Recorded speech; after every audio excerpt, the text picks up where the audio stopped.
अच्छा क्लास, इसके बाद अब हमारा स्टार्ट होगा लेक्चर नंबर 25, जिसमें एक तो हम इस इक्वेशन को कंप्लीट करेंगे, दूसरा हम इसका ग्राफिकल रिप्रेजेंटेशन देखेंगे, ग्राफ कैसे बनता है, वो ग्राफ में बताता है क्या।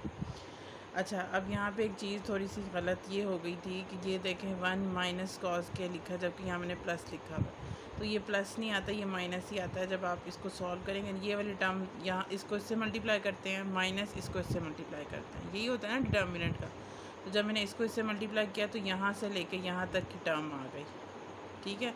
जब मैंने इसको इससे मल्टीप्लाई किया तो ये माइनस माइनस प्लस हो गया, और साथ दरमियान में साइन क्या आता है, दिस माइनस दिस, तो वो प्लस माइनस माइनस हो जाता है। तो यहाँ मैंने गलती से प्लस लिख दिया था, दिस इज़ माइनस, तो ये इधर आके फोर बीटा कॉमन हुआ और ये वाली फॉर्म बन गई, ठीक है। अच्छा, अब इसको हम और फर्दर सॉल्व करते हैं। फर्दर सॉल्व करने के लिए हम क्या करेंगे, हम इसको कोई क्वाड्रेटिक फॉर्म बनाने की कोशिश करेंगे, ठीक है। तो उसमें या कोई भी फार्मूला जो भी अभी हम देखते हैं क्या करना है, तो इसको थोड़ा और सिंप्लीफाई करेंगे। उसके लिए सिंप्लीफाई करने के लिए ज़रूरी है कि ओमेगा चेंज हो रहा है ना, और साथ मेरे पास के चेंज हो रहा है, यानी omega is the function of के। हम डिस्पर्शन रिलेशन मैंने दिमाग में रखा हुआ है कि मैं डिस्पर्शन रिलेशन निकाल रही हूँ, और मैंने आपको बता भी दिया।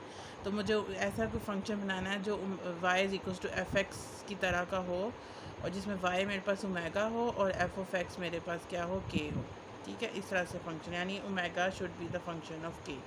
तो उसके लिए मुझे ओमेगा को अकेला छोड़ना पड़ेगा, तो मैं कैपिटल एम स्मॉल एम के साथ through out the equation divide कर दूँगी। तो ये मेरे पास हो जाएगा 4 beta square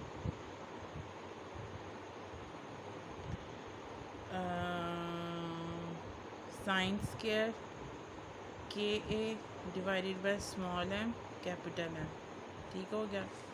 then plus omega square का स्क्वायर, ये जो है इसको एम एम से डिवाइड करके ख़त्म कर दिया, प्लस वो लिख दिया, सन माइनस मैंने लिख दिया 2 beta 1 by M plus 1 by capital M omega square.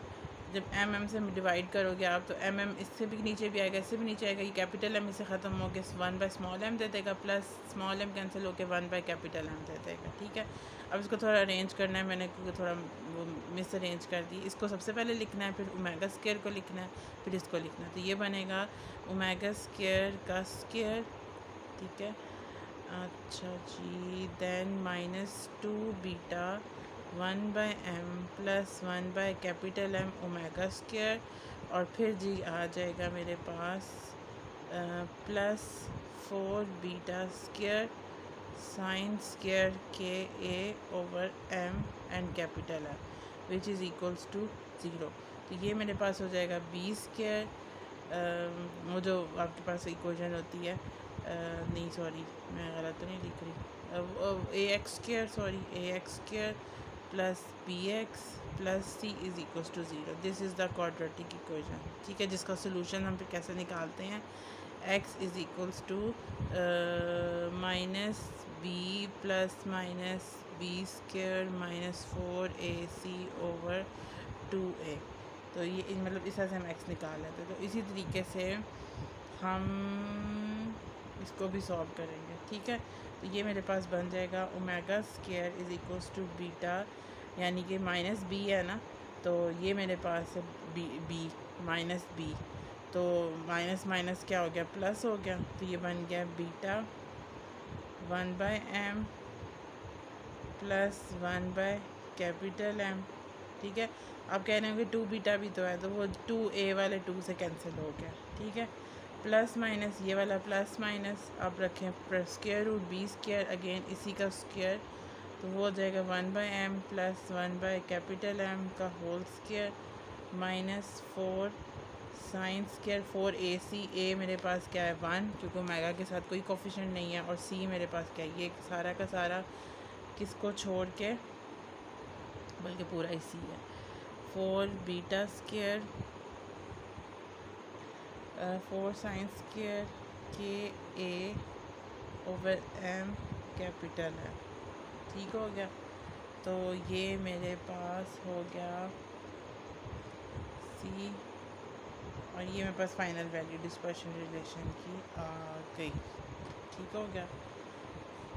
Minus b plus minus b square -4 A 1 है और C ये वाई टर्म, ठीक है। 2 जो है वो आपके पास A तो 1 हो गया, 2 ने डिवाइड होके ख़त्म हो गया, इसके साथ भी इसके साथ भी, ठीक हो गया। 20 के -4 AC ओवर 2A, तो ये 2 इधर से कॉमन लेके हम इससे भी कैंसिल करते हैं, दोनों तरह पर 2 खत्म हो गया। ये अगर ओमेगा स्क्वायर की फाइनल वैल्यू आ गई। अगर आप लोगों को क्लियर नहीं होता ना तो आप लोगों ने खुद इसको सॉल्व करना है। मैं तो करवा रही हूँ, आप मेरा करने के बाद आपने ये इसका आपका टास्क है, आपने इस इक्वेशन को या इस डेरिवेशन को अपनी कॉपीज़ पे दोबारा से करना है। इसको बेशक सामने रख लें लेकिन स्टेप्स सब देखते जाएं। बाकी मैथमेटिक्स तो आप शायद मेरे से ज़्यादा बेहतर जानते हो क्योंकि आप लोगों का फ्रेश है, मेरा फिर थोड़ा लेट हो गई हूँ, काफ़ी पुराना हो गया। अच्छा चलें, अब ये मेरे पास आ गया डिस्पर्शन रिलेशन। अब इस डिस्पर्शन रिलेशन से मैं फ़र्दर क्या फ़ाइंड आउट कर सकती हूँ? इस डिस्पर्शन रिलेशन से मैं ग्राफ बना सकती हूँ। अब ग्राफ बनाना है जब मैंने, तो उसके लिए ये है मेरे पास ग्राफ। एक्स एक्सिस पे मैंने लेना है के, वाई एक्सिस पे मैंने लेना है ओमेगा, और मेरे पास जो रिलेशन है वो मैं यहाँ पे रख देती हूँ आपके सामने। क्या है जी? ये है ओमेगा स्क्वायर वाला सारा। तो जब आपको कोई ग्राफ बनाना होता है तो उसकी सबसे पहली पॉइंट क्या पता होता है कि जो उस ग्राफ का एक्स है वो क्या है, वो ज़ीरो है। ज़ीरो पे पहले बात करनी है, ठीक है। यानी एक्स यहाँ पे क्या है, के ज़ीरो है। तो जब मैं लिखूँगी फॉर के इज़ इक्वल्स टू ज़ीरो, तो हमें पता है साइन के ए भी क्या हो जाएगा, ज़ीरो, ठीक है।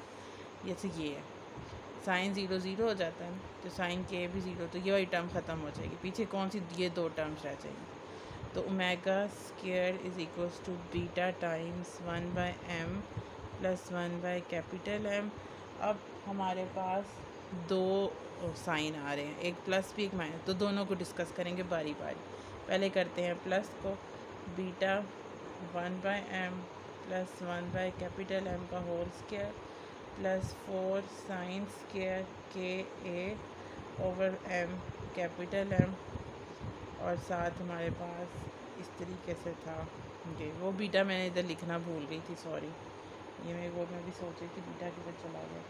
ये बीटा बाहर आ गया, स्क्वायर बीटा स्क्वायर था ना, तो स्क्वायर रूट से बाहर लिख लिया, ये बीटा आ गया। अच्छा ये वाली टर्म तो हो गई ख़त्म फॉर के इज़ इक्वल टू ज़ीरो के लिए, ठीक है। तो ओमेगा की जो वैल्यू बच गई वो क्या होगी, ओमेगा के is equal to beta 1/m plus 1/M plus beta 1/m plus 1/M। ये फिर इससे कैंसिल हो जाएगा और ओमेगा स्क्वायर जो हो जाएगा, बड़ा खूबसूरत से वैल्यू आ जाएगी 2 बीटा। इसको ख़त्म करते हैं, स्क्वायर रूट डाल दिया है 1/m प्लस 1/M, ठीक हो गया। ये आपके ओमेगा की वैल्यू है। अब ये ओमेगा की वैल्यू बच्चों कहाँ पे आई है, ये आई है जब के की वैल्यू ज़ीरो थी, ठीक है।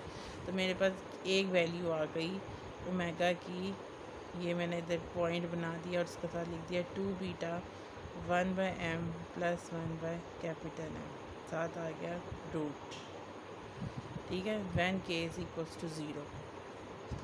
अब मैं बात करती हूँ अगला, जब के मेरे पास हो कोई और पॉइंट, जो कि हम अगला हमेशा कौन सा लेते हैं, π/2a, ठीक है। नेक्स्ट पॉइंट, जब मैं π/2a लूँगी इस वैल्यू के अंदर, तो ये मेरे पास क्या बच जाएगा, नंबर 2, इसे कहते हैं नंबर 1, नंबर 2 फॉर के इज़ इक्वल्स टू π/2a, या के ए इज़ इक्वल्स टू π/2 कर लो, जैसे आपको अच्छा लगता है।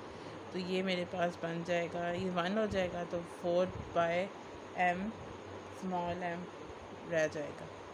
तो अब ओमेगा स्क्वायर की वैल्यू आ जाएगी beta 1/m plus 1/M plus beta, अभी प्लस में ही है, ठीक है, अभी मैंने माइनस वाला नहीं कंसिडर किया, 1/m प्लस 1/M, और ये स्क्वायर रूट है अभी, और साथ आ जाएगा 4/M, क्योंकि ये साइंस के ए तो 1 हो गया, ठीक है, ये चीज़ आ गई। तो ये आ गया हमारे पास ओके दैन इसको सॉल्व करेंगे हम।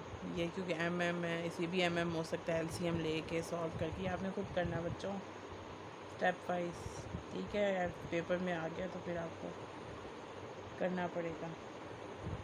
तो जब इसको सॉल्व कर देंगे ना हम, तो ओमेगा स्केयर की वैल्यू बनेगी 2 बीटा बाई एम। इतनी बड़ी वैल्यू को जब सॉल्व करेंगे तो ये प्यारी सी छोटी सी वैल्यू बन जाएगी। और जब इसका मैं स्केयर ख़त्म करूँगी तो ये मेरे पास 2 beta by m square root के साथ आ जाएगा। तो इसका क्या मतलब है, के की वैल्यू जब 0 थी तो ओमेगा की वैल्यू ये होगी। अब के की वैल्यू पाई बाई है तो ओमेगा की वैल्यू क्या हो जाएगी, इस पॉइंट के ऊपर कहाँ पे आ जाएगी, 2 बीटा बाई एम। तो ये कहीं नीचे ही होगी ना, क्योंकि इसमें एक टर्म और ऐड हो रही है तो ये ऊपर है, तो एक टर्म अब रह गई है। ओमेगा की वैल्यू है 2 बीटा बाई एम, वो देखें वो है 2 beta by m plus 1 by m. तो जब प्लस हो रही है तो ऊपर होगी, तो ये कहीं नीचे होगी। ठीक है, तो ये ग्राफ प्लॉट करने के थोड़े से ट्रिक्स होते हैं। 2 बीटा बाई एम, तो यहाँ इसके ऊपर मैंने ये कोई पॉइंट बना दी 2 बीटा। अभी देखो ओमेगा प्लस माइनस है, तो इसके मतलब क्या है कि प्लस में भी कोई वैल्यू होगी और साथ साथ माइनस में भी कोई वैल्यू होगी।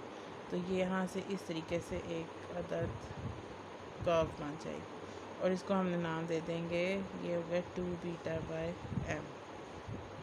ठीक हो गया। अच्छा, अब हम बात करते हैं माइनस की तरफ। जो हमने वो 2 पॉइंट्स ले लिए जब मेरे पास प्लस था दरमियान में, अब जब माइनस होगा तो मेरे पास क्या वैल्यूज़ आएगी। ठीक है, तो जब माइनस होगा तो बिल्कुल ऐसे ही होगा, वैल्यूज़ हमारे पास इस तरह से आएंगी, यूँ करके यूँ। ठीक है, ये वाली वैल्यू आएंगी जब हम क्या लेंगे, माइनस लेंगे। कहाँ माइनस लेंगे, इसके दरमियान। ठीक है, वो आप चेक भी कर सकते हैं कि अब आप देखो, जब के की मैं अभी आपको चेक करवा देती हूँ। जब के की वैल्यू आपके पास 0 है तो ओमेगा मैक्सिमम आ रहा है इस केस में। लेकिन जब के की वैल्यू 0 है और नेगेटिव आएगा बीच में, तो देखो ये दोनों सेम हो गए थे ना, है ना। तो दरमियान में अब नेगेटिव साइन आ रहा है, मैंने क्योंकि प्लस माइनस, अब माइनस के साथ लेना। जब ये नेगेटिव हो जाएगा तो दोनों कैंसिल हो जाएगा, तो ओमेगा वैल्यू क्या हो जाएगी, 0। तो ये देखिए के 0 पे ओमेगा भी 0 हो गया। ठीक हो गया। और जब मैं उसकी बात नेक्स्ट में करूँगी पाई बाई 2a पे, तो पाई बाई 2a में इस तरीके से आ जाएगा और ये वाली हो जाएगी। और इसको सॉल्व करेंगे ना जब हम, तो अच्छा इधर मैं लिख देती हूँ, इसको मैं लिख देती हूँ, आप लोगों को मुश्किल ना लगे। एक तो है फॉर के इज़ इक्वल टू,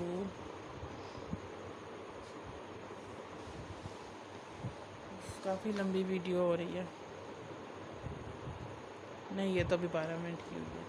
एक्चुअली मैंने पिछली वाली भी साथ ही बनाई है ना, इसलिए मुझे ज़्यादा लंबी लग रही है। अच्छा, के की वैल्यू यहाँ पे मेरे पास एक दफ़ा मैंने 0 और साइन के 0 लिया, फिर एक दफ़ा के की वैल्यू ये वाली ली। जब मैं अब लूँगी अगेन मैं 1 लूँगी, क्योंकि जब मैं अब मैं बात कर रही हूँ फॉर नेगेटिव पोर्शन ऑफ, अब नेगेटिव वाली टर्म ले रही हूँ, ये वाली इक्वेशन जिसमें माइनस का साइन। जब उसमें लिए तो जब मेरे पास के इज़ इक्वल्स टू 0 था तो ओमेगा भी मेरे पास क्या आ गया, 0 हो गया। और जब मेरे पास के is equals to pi by 2a था, या के a is equals to pi by 2 था, तो मेरे पास ओमेगा की वैल्यू जो आई वो कैसी आई, वो आई 2 बीटा बाय कैपिटल एम। ठीक है, इसको आप ओमेगा नेगेटिव भले कह दो, लेकिन ये नेगेटिव होता नहीं है पॉजिटिव। बस नेगेटिव में इसलिए कह रही हूँ कि इस इक्वेशन में नेगेटिव वाला पोर्शन जब आपने लिया तो ये वाली किया जब, तो ये माइनस, अब ये 2 बीटा बाय स्मॉल एम है। अगर डिनोमिनेटर में चीज़ कम हो तो ऑन द होल वो जो चीज़ बड़ी होती है, तो इसलिए ये ऊपर है और ये वाला पॉइंट नीचे होगा। क्यों नीचे होगा, क्योंकि ये है जनाब 2 बीटा बाय कैपिटल एम, जैसे कि मैंने आपको बताया। इधर पाई बाय 2 पुट करोगे माइनस के साथ तो ये वाली फॉर्म बनेगी। तो जब और कैपिटल एम है डिनोमिनेटर में है, तो ये ऑन द होल क्या होगी, कम होगी, तो ये नीचे बन जाएगी। ठीक है, तो इसी तरीके से प्लस के साथ भी है तो माइनस के साथ भी, तो यहाँ माइनस वाली टर्म आ जाएगी 2 beta by capital m minus के साथ, और ये 2 beta by small m positive के साथ। अब देखो दरमियान में एक ये खाली सी एक जगह बच गई है। ये खाली जगह क्या बताती है, ये खाली जगह बताती है कि इस फ्रीक्वेंसी, ये खाली जगह ओमेगा के ऊपर है ना, तो ओमेगा का मतलब इस ओमेगा की फ्रीक्वेंसी के ऊपर किसी किस्म की वाइब्रेशन नहीं होती। ठीक है, नो वाइब्रेशन। अगर मैं इस फ्रीक्वेंसी की वेव्स डालूँ अपने क्रिस्टल स्ट्रक्चर के ऊपर तो मुझे कभी भी वाइब्रेशन नज़र नहीं आएंगी। तो इस सारे डेरिवेशन का मुझे एक बड़ा अच्छा फ़ायदा मिल गया कि मैं एक बड़ा महंगा सा कोई ऑपरेटर्स बनाती हूँ और उसमें इस फ्रीक्वेंसी की रेडिएशंस पे मेरे वो क्रिस्टल स्ट्रक्चर कोई रिस्पॉन्स ही नहीं दे रहा, कोई रिज़ल्ट ही नहीं दे रहा, तो मेरे सारे पैसे ज़ाया चले जाएंगे। तो मैंने एक चीज़ प्रूव कर दी कि आप जनाब जो भी ऑपरेटर्स बनाएं इस फ्रीक्वेंसी वाली कोई उसमें सोर्स ना रखें वाइब्रेशन के लिए, इसमें लेटेस्ट जो वाइब्रेशंस होती हैं वो नहीं होती। ठीक हो गया, एक तो आपने ये चीज़ नोट कर ली। दूसरा, ये जो हमारे पास रेंज होती है ऊपर वाली, इसको हम बोलते हैं ऑप्टिकल रेंज। ठीक है, और जो नीचे वाली होती है इसको हम बोलते हैं एकॉस्टिकल रेंज। ठीक है, एकॉस्टिकल कहते हैं या फिर इसको एकॉस्टिकल ही बल्कि कहते हैं। एकॉस्टिकल का जो वर्ड है ये ग्रीक वर्ड है और इसका मतलब होता है साउंड।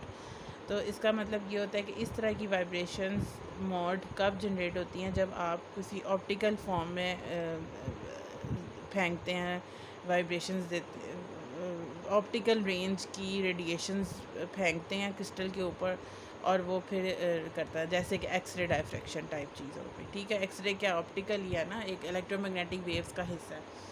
ऑप्टिकल रेंज हो गई। एकॉस्टिकल क्या, साउंड, जैसे कि आपने कोई साउंड वेव्स जनरेट की हैं, साउंड वेव्स उस क्रिस्टल के ऊपर आपने डाली हैं, तो उसके अंदर जो फ्रीक्वेंसी होगी वो इस तरह से होगी, इसको हम एकॉस्टिकल रेंज कहेंगे कि ये मेरे पास साउंड होगी। और ये दरमियान वाला जो ये फॉरबिडन रेंज है, इसके ऊपर कोई किसी किस्म की कोई इस फ्रीक्वेंसी पे कोई रेंज कोई वो नहीं आएगी, वाइब्रेशंस नहीं होगी। तो ये आपके पास था mono diatomic crystal diatomic lattice vibrations. ठीक हो गया। तो इसके बाद हम नेक्स्ट चलेंगे अगले लेक्चर में फोनॉन्स फोटॉन्स के बारे में पढ़ेंगे, ये क्या चीज़ें होती हैं, इनका आपस में डिफरेंस क्या होता है। फिर हम पढ़ेंगे मोमेंटम ऑफ फोटॉन्स को पढ़ेंगे, मतलब फोटॉन्स को फोनॉन्स को इनकी स्कैटरिंग पढ़ेंगे। स्कैटरिंग के बाद हमने इनकी इन इलास्टिक स्कैटरिंग फोटॉन्स की, फिर यू क्लैम प्रोसेस एक होता है बड़ा मज़े का, वो हम पढ़ेंगे। और काफ़ी इंटरेस्टिंग सा अगला टॉपिक है। फिर एक और मतलब नेक्स्ट वीक एक टॉपिक और मैं आपका लूँगी, एक लेक्चर और लूँगी, तो हमारा ये वाला चैप्टर ख़त्म हो जाएगा जिसमें हमने क्या किया है, ऑप्टिकल प्रॉपर्टीज़ को स्टडी किया है, लेटेस्ट वाइब्रेशंस वगैरह स्टडी की है। ठीक हो गया। लेकिन जब हम आगे जाएंगे इससे अगला हीट कैपेसिटी, जिसमें थर्मल प्रॉपर्टीज़ को हम स्टडी करेंगे, तो वो हम फिर नेक्स्ट वीक के सेकंड लेक्चर में इंशाल्लाह करेंगे। Thank you so much. अल्लाह हाफ़िज़।